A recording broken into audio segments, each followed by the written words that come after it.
लोगों के हाथों में जो एक आला है, अगर यहाँ पे एक तख्लीक कार अगर अपनी तख्लीक सुना रहा हो और उस दौरान वो मोबाइल बजे, तो मुझे लगता है कि वो खलल बिल्कुल उसी तरीके से होगा जैसे एक पीर की रियासत जो है उसमें कहने से खलल पड़ता है। अच्छे इम्तिहान, बहुत अच्छे। और अगर कहानी अच्छी हो तो शायद सुनने वाले की समाज में भी ये ज़्यादा गिरां गुजर सकता है। तो मैं दरख्वास्त करूँगा, एक उस गजट में एक थोड़ा सा ऑप्शन है, उसको साइलेंट किया जा सकता है, आप लोग उसे साइलेंट कर लें।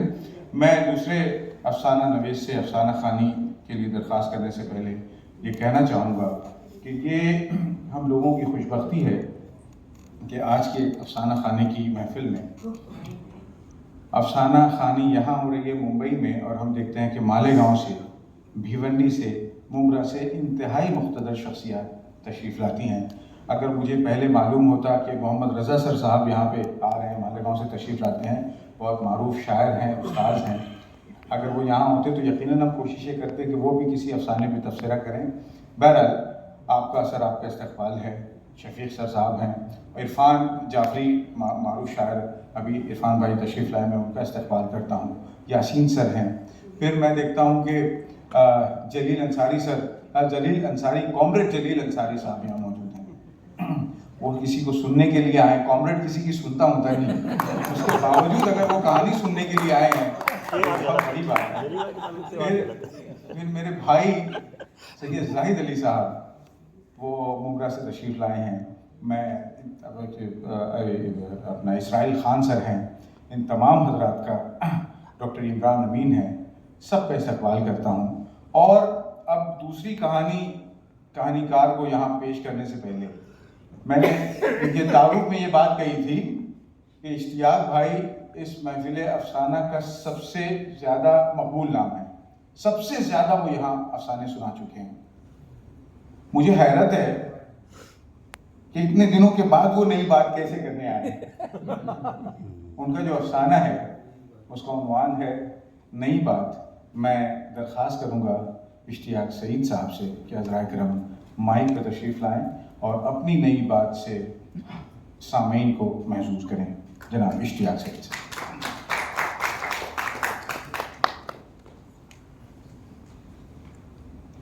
आदाब। मैं शुक्रगुजार हूँ नेहरू सेंटर का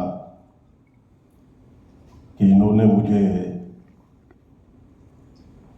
आज चौथी बार ये मौका नसीब फरमाया है, वरना मुझे पहली बार के बाद दूसरी बार कोई नहीं बुलाता। बहुत अच्छे।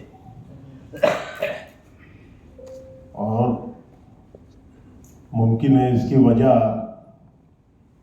जो है यहाँ की शफाफियत जो है, क्योंकि वाउचर जो है ना, क्योंकि दूसरी बार इसलिए नहीं बुलाया जाता है क्योंकि वाउचर पे जब दस्तखत लेते हैं तो उस पर अमाउंट नहीं लिखते, और मैं टोक देता हूँ बगैर अमाउंट के दस्तखत करता नहीं, इसलिए दोबारा नहीं बुलाया जाता। यहाँ ये मामला बिल्कुल नहीं, यहाँ पहले से सारा सब कुछ रहता है। और मैं इसलिए जो इनको मुबारकबाद पेश करता हूँ नेहरू सेंटर को, और पिछले 4 सालों से मैं आता रहा यहाँ, उसमें धीरे धीरे नई नई इख्तिरा भी होती रही है। जैसे पहले बैनर नहीं होता था, अभी बहुत शानदार बैनर लग गया। फिर इस बार जो है गुलदस्ते भी दिए गए, तो ये अच्छी बातें हैं। अफसाने से पहले कई नई बातें सामने आ गई। तो कहानी का जो है उन्वान तो नई बात है, लेकिन बात है पुरानी। इसमें नयापन कुछ नहीं है, सिर्फ उन्वान नया है। और वो पुराना इसलिए है क्योंकि वो सिलसिला आज तक चल रहा है, वो नया हो ही नहीं पा रहा है। जो कहानी में बयान किया गया है वो मामला नया हो नहीं पा रहा है, और उसको नया करने के लिए मैंने नई बात लिखा है। लीजिए मुलाहिजा फरमाएं। धीरे धीरे गांव भर में ये बात फैल गई कि जुम्मन मियाँ अपनी बेटी के निकाह में बिरादरी को शामिल करना तो चाह रहे हैं, लेकिन झूरा झारा इस जिम्न में कुछ लोगों ने जुम्मन मियां से पूछा भी कि वो ऐसा क्यों कर रहे हैं। गांव में बिरादरी के घर है ही कितने, यही कोई 20-22 होंगे। इस पर जुम्मन मियां ने हाथ जोड़कर इंतहाई लजाजत से जवाब दिया, पंचों की बात सर आंखों पर, ये हमारी आखिरी बिटिया का ब्याह है, हमहू चाहत रहे कि यही में बिरादरी तो बिरादरी गांव भर का हाथ धुआ दें, लेकिन क्या करें, जुगाड़ नहीं बन पा रहा। पंच तो जानते ही है कि हमरे छोड़ घर में कमाए वाला कोई और है नहीं। दर्द याद है तो वो झूठे मुंह भी नहीं पूछते। अल्लाह छोड़ बस आप पंचों का सहारा है। आप लोग बारात के आगे खड़ा हो जाएं तो हमारी इज्जत बच जाए। खान पियन का क्या है, जिंदगी रही तो बहुत मौका आएगा। जुम्मन भैया हमान के कौनो एतराज नहीं भाई, बात बिरादरी की है, जैसे तुम्हारी इज्जत वैसे बिरादरी की इज्जत। रहमू चाचा ने बड़ी इंतजारी से कहा। यह सुनकर सुब्राती बोल पड़ा, भैया हमार मानो तो तनी हाजी जमालुद्दीन से भी कुछ राय बात कर दो, देखो वो क्या कहते हैं। अरे कहेंगे क्या, वो दोनों बिरादरी के मेट है, 4 पैसा जुड़ गया हज करी आए तो इसका मतलब ही थोड़ो ना हुआ कि बड़का सरगना बन गए। खोजन दादा खिसियाते हुए बोले, ठीक कहे दादा, बिल्कुल ठीक कहे, हमा शुमा के आगे हाजी कौन शुमार कतार में। साहब जान मियां बुर्राते हुए बोले, भैया हाजी जमालुद्दीन से राय बात करो चाहे न करो, लेकिन चौधरी सदरू के कान में ये बात जरूर पड़ेगी चाहिए, नहीं तो जान लो कुल किया धरा माटी हो जाए। शुभराती ने सदरू चौधरी की तई जैसे इंतबाह किया। हाँ, शुभराती ठीक कहा था, सदरू को कौन भरोसा कब बंगई पे उतर आवे। रहमू चाचा ने खदशा जाहिर किया। हाँ भाई ये बात तो है, सदरू अपने मान गुमान के आगे केहू का इज्जत बेइज्जत नहीं समझत। खोजन दादा पुरतशवीश लहजे में बोले, तो पंचों वहां पर लोग बतावें क्या किया जाए। जुम्मन मियां ने दांत निकुल से, अरे इसमें पूछ पछाड़ वाली कौन बात है, चल के सदरू चौधरी से बतिया लो। नहीं भैया हमके तो डर लगा था, चौधरी तनी जबान के तेज हैं, कहीं कुछ। जुम्मन मियां का जुमला मुकम्मल होने भी ना पाया था कि खोजन दादा बोल पड़े, अरे जबान के तेज हैं तो का से फाड़ के खा थोड़ो न जाएंगे। हाँ हाँ खोजन दादा ठीक कह रहे हैं, चलो हम लोग तो साथ हइये हैं। फिर क्या था,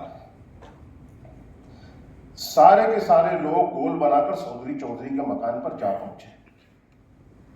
चौधरी घर के बाहर सहन में पड़ी पलंगड़ी पर बैठा स्मार्टफोन पर खबरें सुन रहा था। इतने लोगों को एक साथ देखकर उसकी पेशानी पर तशवीश की लकीरें उभर आईं। पहले तो एक एक चेहरे को गौर से देखता रहा, फिर पूछा, क्या बात है भाई, सारा का सारा टोला एकजुट होके आया है, कोनो परेशानी है का। अरे परेशानी कौन है, बस ऐसे कुछ राय बात करे चले आए। कोई और कुछ कहता इससे पहले खोजन दादा बोल पड़े। हाँ हाँ बोलो क्या बात है, सदरू खुश होता हुआ बोला। खोजन दादा इधर उधर ताकते हुए खिसिया के बोले, नाम बड़ा ऊंचा, कानों से पूछा। अरे चौधरी बाप दादा का नाम काहे धोए दे रहे हो, द्वार की मान मर्यादा भूल गए का। इतना सुनते ही चौधरी झट उठ खड़ा हुआ और लपक कर खोजन दादा का हाथ थाम पलंगड़ी के पास लाते हुए बोला, अरे नहीं दादा भूल हो गई, माफी दे दो। और लपक झपक उतारे में गया, प्लास्टिक की 4 कुर्सियां उठा लाया, पलंगड़ी के अतराफ रखते हुए कहा, आओ पंचों बैठो। फिर तेजी से उतारे की तरफ पलटा। खोजन दादा पलंगड़ी पर बैठ गए, बकिया लोग कुर्सियों पर विराजमान हुए। चंद लम्हे तवक्कुफ के बाद चौधरी एक हाथ में मिठाइयों की तश्त और दूसरे में पानी से भरा बथना, जिसकी टोटी में प्लास्टिक के कई गिलास औंधे हुए थे, लेके वारिद हुआ और तश्त खोजन दादा की जानिब बढ़ाते हुए कहा, लो दादा पहले पानी पी लो, फिर बात कही होगी। खोजन दादा ने चौधरी के हाथ से तश्त थाम लिया और उसमें से एक बर्फी का टुकड़ा उठा के तश्त शुभराती के तरफ बढ़ाते हुए कहा, ले शुभराती, सभी को पानी पिला दे। शुभराती तश्त लेकर बारी बारी सभी के आगे गया और लोगों ने तश्त से बर्फी का टुकड़ा उठाया। फिर शुभराती चौधरी के हाथ से पानी को बदना लेकर सभी को एक एक गिलास पानी थमाया, खुद भी तश्त से बर्फी का टुकड़ा उठाया और तश्त चौधरी की तरफ बढ़ाते हुए बोला, आप लोग चौधरी साहब। चौधरी ने एक टुकड़ा उठाया और मुंह में डालने से पहले बोला, हाँ तो पंचो क्या बात है, आज गरीब खाने का रास्ता कैसे भूल पड़े। जुम्मन की बिटिया का ब्याह लग गवा है, दिन तारीख भी पड़ गई है। लड़का वाले 100 बराती लियावे पर अड़े थे, लेकिन मिन्नत समाजत और काफी समझावे बुझावे के बाद 50 पर माने हैं। तू तो जानते हो चौधरी, जुम्मन मियाँ अभी 5 साल बड़की बिटिया का ब्याह किए हैं। जो कुछ गांठ में था सब उड़ गया। अब इनके पल्ले रकम बस इतने भर है कि घोड़ा जोड़ा और बराती संभल जाए तो बड़ी बात है। साहब जान ने खुलासा दिया। और गांव जवान, बर बिरादरी, हितना, परचुनिया, ये कुल के देखेगा। चौधरी ने इस्तफसार किया, यह तो मसला है, इनके पल्ले इतना जुगाड़ नहीं है। खोजन दादा बोले, नहीं है तो मांग तांग के काम चला ले। चौधरी छूटते ही बोल पड़ा, जुगाड़ नहीं है कह देने भर से काम थोड़ो ना चलेगा। भाई देखो, बीमारी, आरामी, शादी ब्याह और मकान बनवाने में आदमी कितना हो रईस काहे ना हो, मांगा तांगा कर ही के पड़त है। तोरी बात ठीक है चौधरी, पर गरीब गुरबा के जोड़त के है। साहब जान मियाँ ने तलखी से पूछा, भाई मुंह चाल बढ़िया है तो देवे वाले 1000 है। चौधरी ताकीदी लहजे में बोला, जो ऐसी बात है तो तू ही दे दो। रहीमू चाचा ने मौका का फायदा उठाते हुए कहा, हाँ दे देंगे, काहे नहीं देंगे। जुम्मन मियाँ कोनो गैर हैं, फिर रुपया पैसा का है, आबरू बड़ी दौलत है। इतना सुनते ही जुम्मन मियाँ उठ खड़े हुए और हाथ जोड़कर बोले, ए चौधरी की भलमनसाहत है जो हमरे खातिर ऐसा सोचत है, नहीं तो हम कहाँ हैं, 3 में न 13 में। पंचो ई दफे हमके माफ कर दो, हमके मांगे तांगे की झमेला में न उलझाओ। हमरे गांठ में जितना है वही में काम करे दो, खुदा वास्ते हमें कर्जदार न बनाओ। तो बिरादरी की खियाओगे कैसे। चौधरी चहकती आवाज में पूछा, यह तो मसला है चौधरी। जुम्मन मियाँ चाहत हैं कि बिरादरी इनके बिटिया के ब्याह में खड़ी रहे, लेकिन खाए पिए ना।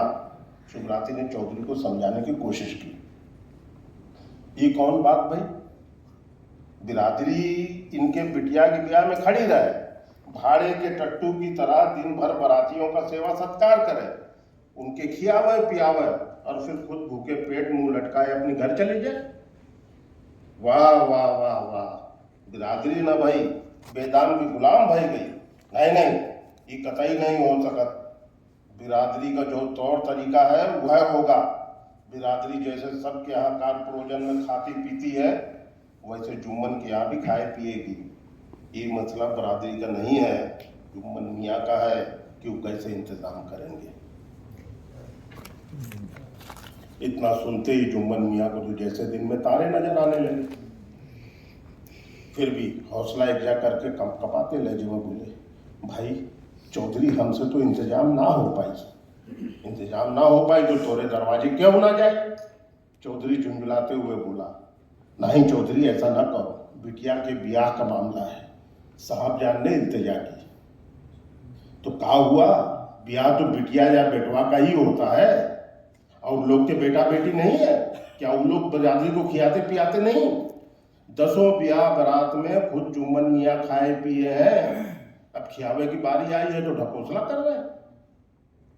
जब ऐसी बात है चौधरी तो जाए दो, जिसका मन कहे वो आवे, जिसका न कहे वो ना आवे। जुम्मन मियाँ उठते हुए बोले, इसमें मन वाली कौन बात है, सारी बिरादरी आएगी और खाएगी भी।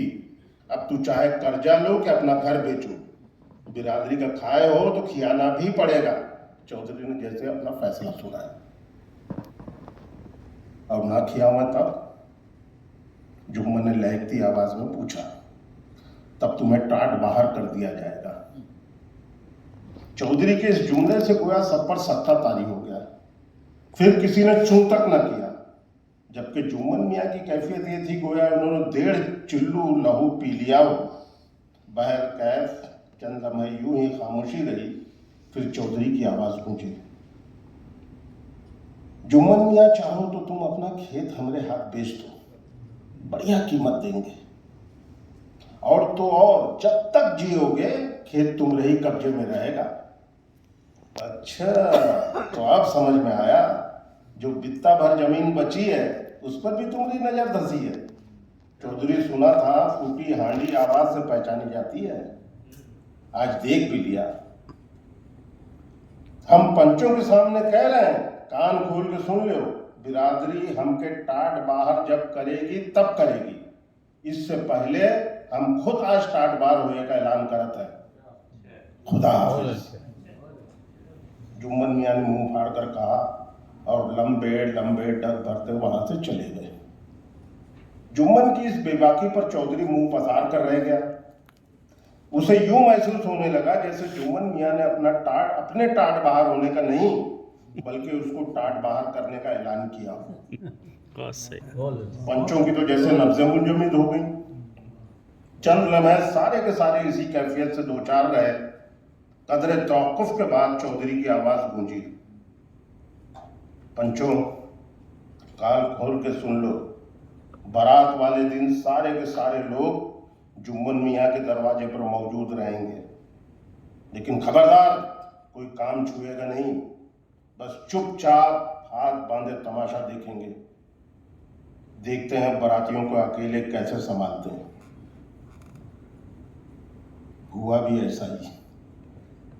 बारात वाले दिन सुबह ही से बिरादरी के लोग एक एक कर जुम्मन मियाँ के घर के अतराफ इकट्ठा होने लगे। हत्ता के चौधरी सदरू भी जुम्मन के पड़ोसी बाड़ू राम कुशवाहा के उसारे में आके बैठ गया। इसका देखा देखी साहबजान और खोजन दादा भी वहीं आ गए और बारात के आने का इंतजार करने लगे। करीब 11 बजे मोगरे और गेंदे के फूलों से आरास्ता एक टाटा सोमो आई, जिसमें नौशा समेत कुल 7 लोग थे। जुम्मन झट इस्तकबाल को पहुंचे, समधी से गले मिले, बकिया लोगों से मुसाफा किया और बड़े एहतराम से इन्हें ले जाके जनवासे में बिठाया। ये सारा मंजर चौधरी सदरू बाड़ू राम के उसारे से देख के खुशी से झूम रहा था। फिर खोजन दादा को टहोका देते हुए फिल्मी गीत गुनगुनाने लगा, जिसका मुझे था इंतजार, वो घड़ी आ गई आ गई। कहते हैं ना कि इज्जत और जिल्लत दोनों ही देने वाली जात अल्लाह की है। अल्लाह जिसे जलील करना चाहे तो सारा जमाना मिलकर भी उसे इज्जत अदा नहीं कर सकता। इसी तरह अल्लाह जिसे इज्जत देना चाहे तो सारा जमाना क्या, पूरी कायनात मिलकर उसे जलील और रुसवा नहीं कर सकती। नौशा तो आ गया, बराती अब तक नहीं आए। साहबजान चौधरी के कान की तरफ कदरे झुककर फुसफुसाया, आ जाएंगे, बाराती भी आ जाएंगे, चिंता किस बात की है, असली खेल तो अब शुरू होगा। चौधरी चहकती आवाज में बोला और फिर गुनगुनाने लगा। अचानक उसकी आवाज गले में फंस गई और आंखें हैरत से फैल गई। अरे ये का? चौधरी की आवाज पर साहबजान और खोजन दादा दोनों बैक वक्त जनवासे की तरफ घूम के देखे तो उनकी भी आंखें हैरत से फटी की फटी रह गईं। जनवासे में हाजी जमालुद्दीन मिठाइयों और नमकीन की तश्त लिए मौजूद थे और साथ में उनका बड़ा बेटा काशिफ एक सेनी में शरबत का जग और शीशे के ग्लास लिए हुए था। इसी आन जुम्मन के लड़कपन का साथी अलगू प्रजापति, जो पड़ोस के गांव का प्रधान था, हाथ में सिगरेट और पान की ट्रे लिए हाजिर हुआ। ये सब देख सदरू चौधरी और उसके हवारियों के तो पसीने छूट गए। खोजन दादा जो इत्मीनान से चारपाई पर फुसकड़ा मारे बैठे थे, झट पैरों को नीचे कर लिए और जूता पहनने लगे। साहबजान जो पहले ही से चप्पल पहने बैठे थे, लिहाजा उठ खड़े हुए। चौधरी ने उनका हाथ पकड़कर खींचते हुए कहा, कहाँ जाते हो, बैठो। इससे क्या, बारातियों को तो आने दो, फिर देखना ये 3 मुर्गों का क्या हाल होता है। अभी वो ये जुमला कह ही रहा था कि जुम्मन मियाँ का समधी वहां आन पहुंचा और आवाज बुलंद सलाम किया और कहा, खाकसार को अब्दुल वाहिद कहते हैं। मेरे बड़े बेटे मोहम्मद साजिद का निकाह जुम्मन भाई की साहबजादी से होना है। आप गांव के मुअज़्ज़िज़ीन में से हैं, लिहाजा मेरी ख्वाहिश है कि आप लोग निकाह में शामिल होकर बच्चों को दुआओं से नवाजें। कहते हुए एक हाथ से चौधरी का, दूसरे से खोजन दादा का हाथ थाम लिया और बड़े एहतराम से इन्हें जनवासे में ले आया। फिर क्या था, इनका देखा देखी बिरादरी के सारे लोग जो इधर उधर बिखरे खड़े थे, एक एक कर जनवासे में सिमट आए। निकाह हुआ, छुआरे तकसीम किए गए, फिर बिरादरी के लोगों को खाने के लिए बैठा दिया गया। खिलाने वालों में हाजी जमालुद्दीन, इनके बेटे काशिफ के साथ साथ जुम्मन मियाँ के समधी अब्दुल वाहिद और इनके एक भाई अब्दुल बारी पेश थे, जबकि अलगू प्रजापति कंधे पर तौलिया, हाथ में लोटा और साबुन लिए हाथ धुलवाने पर मामूर थे। खाने से फरागत के बाद सदरू चौधरी ने अब्दुल वाहिद से इस्तफ्तार किया, आपके बकिया बराती कहाँ हैं? चौधरी के सवाल पर अब्दुल वाहिद पहले तो मुस्कुराए और फिर बड़े इत्मीनान से बोले, भाई कुल बराती यही हैं जो आपकी नजरों के सामने मौजूद है। क्या? चौधरी का लहजा इस्तेजाबिया हो गया, आप तो 50 बरातियों के साथ आने वाले थे। जी, फिर? दरअसल हम जुम्मन भाई की मजबूरी से वाकिफ नहीं थे। वो तो भला हो हाजी जमालुद्दीन का, जिन्होंने 2 रोज कबल मुझे सारी हकीकत से आगाह करा दिया था। इन्होंने ये भी बताया कि बिरादरी बजाय उनकी मदद करने के भात मांग रही है। भात न देने की सूरत में इन्हें टाट पार कर देने की धमकी दी जा रही है। यकीन जानिए, ये सुन के मेरा कलेजा कांप गया, दिल जार जार रोने लगा। कुछ भी हो, जुम्मन भाई अब मेरे अजीज हैं, भला मैं अपने अजीज को मुसीबत में मुब्तला कैसे बर्दाश्त कर सकता था। चुनांचे मैंने फौरन फैसला किया कि हम बारात तो ले जाएंगे, मगर सिर्फ 6 लोगों की। बकिया बारातियों में वहां अपने साथ बिरादरी के लोगों को शामिल कर लेंगे। इस तरह हमें मजीद बाराती और बिरादरी को भाग मिल जाएगा। वो बाराती जिन्हें आपने न्योता दिया था, पशेमानी के बावजूद चौधरी सदरू ने इस्तफ्तार किया, भाई वो सारे के सारे लोग हमारे यहाँ वलीमे में शामिल होंगे। अब जब आप लोग हमारे बाराती हो ही गए हैं, तो लगे हाथ वलीमे की भी दावत कबूल कर लें। आप लोग कल वलीमे में जरूर शिरकत करें और जुम्मन भाई की जानिब से एक भात और खाएं।